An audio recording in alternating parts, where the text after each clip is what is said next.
Hey y'all, it's Vanessa here. I made a promise that I was going to start being better about putting videos on my YouTube. So, yet again, here I am. Excuse the hair, but I had to take a shower. So, damn. All right. So I'm trying to get this to where it's about right. I don't know if that looks okay. Fuck it. We're not going to worry about it. Um, I wanted to do this on intuition because people have a lot of questions about that. Um, as far as what is it really? How does it work? Should they listen to it? I mean, you name it, you can throw one of those little pins on a donkey tail and you're going to hit a question. Okay. And that's kind of what I wanted to focus on because let's face it, we try to talk ourselves out of all kinds of stuff. We really do. We poo-poo it away. We act like, oh, we're just being overcautious, or sometimes we don't listen to our intuition when it tells us something about an individual. We assume that we're just being picky or finicky, or that we're, I don't know, being mean. Let's face it, kind of my face looks so damn bright. What the fuck is that? Is that better? Okay, we'll go with that. We I think we let our upbringing kind of control how we should handle situations when it's our gut that's telling us the right thing to do. I've fallen victim to this. I mean, I've been in situations before where my gut has told me, run, run, run, run, run, run. And my upbringing, my manners, my need to be polite, haha, it's true, okay, has made me not listen. Whether you call it intuition, gut feeling, sixth sense, being psychic, I don't give two shits what label you put on it. What I do give two shits about is listening to it. And I'm going to give you an example. When also kind of explain what I'm talking about here. Your gut feeling, your intuition, your sixth sense, your psychic sensibility doesn't just have to be the feeling that you get. It doesn't just have to be that. It can be accompanied by other senses. I actually ran into this years ago when I was working for, back in the last video, talking to you guys about that really large dental practice I worked in. I was there one day at work, and we had a doctor that was coming to apply. And I didn't know him from Adam, never met him. And, I couldn't have picked him out of a lineup, okay? Knew nothing about him. But I walked past him, and it was as if my stomach just dropped, kind of that feeling you get when you go over a hill and down a hill too fast, that type of feeling. It was very uncomfortable. And it was accompanied by the very bitter, nasty taste of charcoal. I've explained it before, like I was sucking on a charcoal briquette. And that's really what it tasted like somebody just shoved charcoal in my mouth, straight off the grill. And I I was like, I'm not going to say nothing. Why would I say something? Nobody's going to think that that's anything, you know? And so I was working with one of the doctors directly after, and she could tell that something was wrong. She could tell that something was bothering me. And she asked me. And keep in mind, she didn't believe in any of this stuff. Didn't believe in any of it like that. But I guess she believed in me, because when I told her what I felt, what I sensed, from that situation. Sorry, I need to do my roots. Can you see? Yeah, damn. Um, when I told her, she stopped what she was doing and she says, "Go tell the boss." Okay, I did. I went and told the boss. Went and told the head honcho in charge, and come to find out, this particular doctor had red flags. Okay, we're just going to put it like that. Had red flags, and ended up not getting hired. They may or may not have found out about those red flags. Sorry, it's just driving me crazy. It's making me nuts. I'm just going to turn that fucker off. They may or may not have found out. That is so much better-ish. Is that better? We're just going to assume it is. Anyway, they may or may not have found out about these red flags. Had I not have said anything, I'll never know.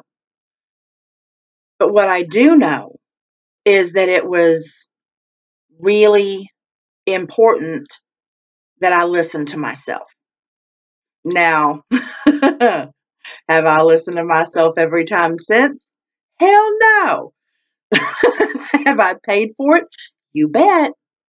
You betcha I have, tenfold. Okay?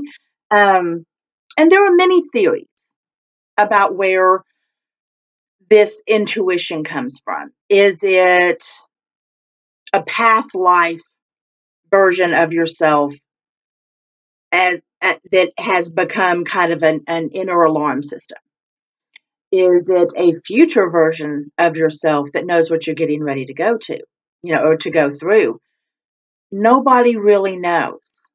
Of course, how could they? Like, it's not a science, All you know is what you feel. The trick, and one I'm still trying to figure out myself, is how do you do it? How do you listen to yourself without alienating everybody else? That's tough. Okay? Because let's face it, sometimes your intuition is going to lead you against those that you would never choose to go against. Family members, friends, coworkers, employers, potential relationships. How do you know you're right? You will spend some of your time, a majority of your time, always wondering if you're making the right decisions when you go with your gut.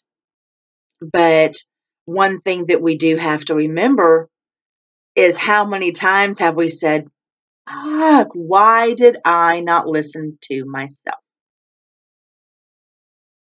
Think about that, okay? Start weighing those out. This is very similar, just in practice, to remote viewing. I talk about in my next book, Rebel Witch. I talk about remote viewing and how to test yourself, how to kind of, before you really go out there, kind of gauging how accurate you are, and that is by keeping a log of it. Now, what's in the log's nobody else's business. What's in your notebook's nobody else's business. This isn't to prove anything to anybody other than yourself. And I think it's important that you know that. This is about your growth. This is about your life, your journey, your path. It isn't about proving yourself to anybody else. Who gives a shit? That's their journey, their path, their life. Sorry, it's all knotted up. Damn. And if you're hearing something, that's my ice maker. Okay, that little dun dun dun dun dun. That's my ice maker. That's not the heebie-jeebies I got around here, okay? But keep a journal. As ridiculous as it sounds, write down when you're in a particular situation. Just keep a little bitty notebook with you, just a little one, okay? Something that is unobtrusive, that won't, take up a lot of space in your purse or in your pocket, or keep it at home next to the bed or in a space where people can't go looking for it if you don't live alone like I do. And when you are in a situation and you have that feeling, you have that little nagging bit of feeling, write it down. It's for your eyes only. It's nobody else's business. Write it down and then write down whether you chose to follow it or not. I recommend doing that for at least 6 months. At least 6 months. 6 months is a good time frame to kind of gauge your accuracy. It's a good time frame to become comfortable with what you're doing. It's a very good time frame to form a habit. And this habit is A, documenting, and B, listening to yourself. Listening to yourself is a habit. It's something you have to cultivate. You have to nurture it. You have to treat it like a plant that you're wanting to grow. We are so quick to trust other people and not ourselves. And that shit's got to stop. Okay? Why should we automatically assume that somebody else's intentions for us are better than ours? Why should we assume that their knowledge of what we need is better than ours? We shouldn't.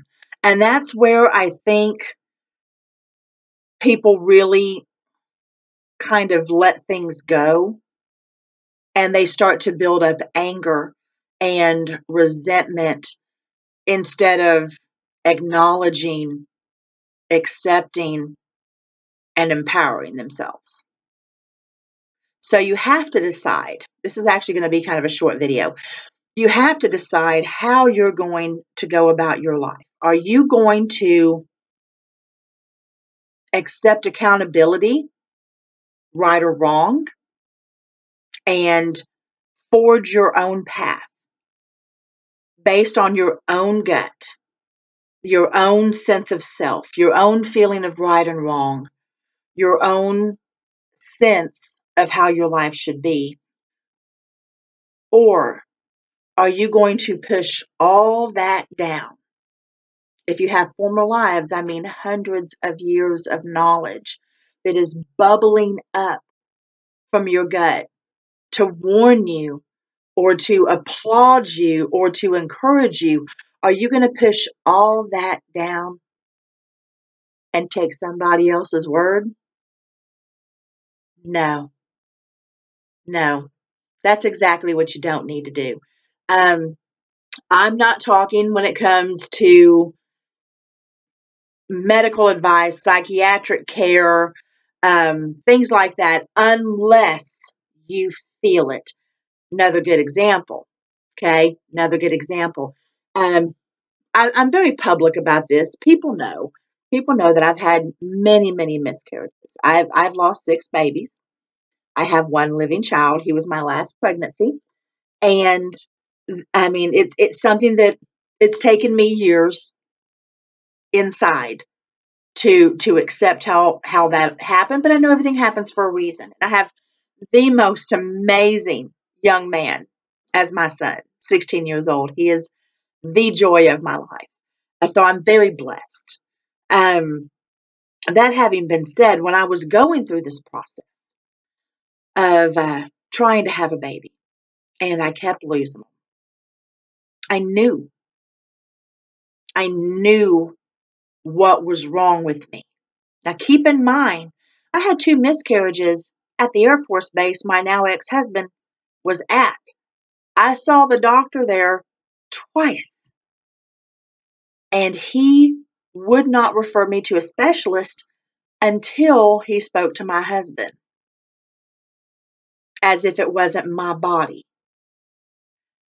Once he finally did, and I got to go see the specialist, I knew. I had seen so many doctors, and nobody would listen to me. Nobody would. I was called a hypochondriac. I was told that, I had surgery, and the doctor said there was nothing wrong with me. Of course, 6 months later, another doctor said he was full of shit, and I was full of cysts, full of them. I had to go through years of hormone therapy. But as in regards to the pregnancies, I knew what was wrong with me. I knew it. And I did all of the research.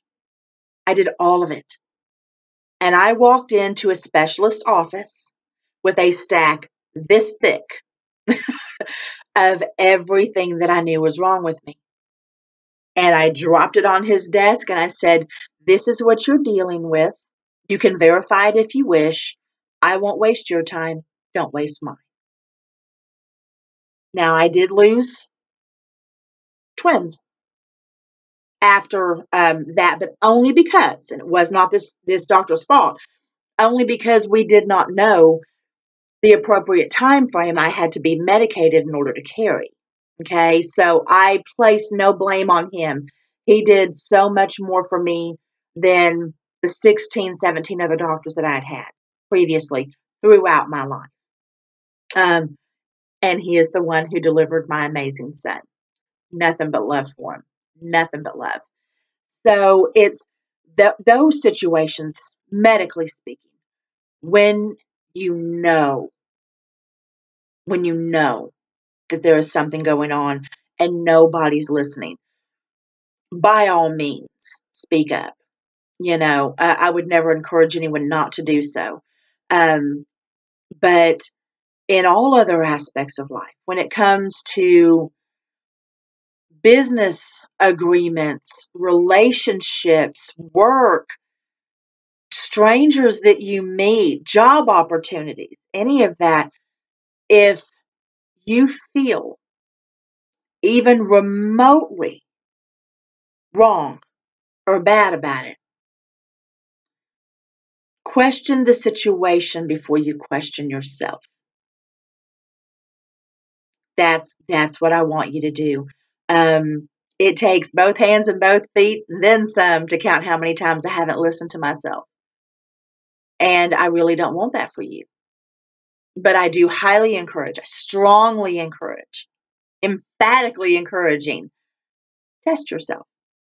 Test your accuracy first. Make sure that it is gut-based and intuition-based and not emotion-based. Okay? And there is a huge difference.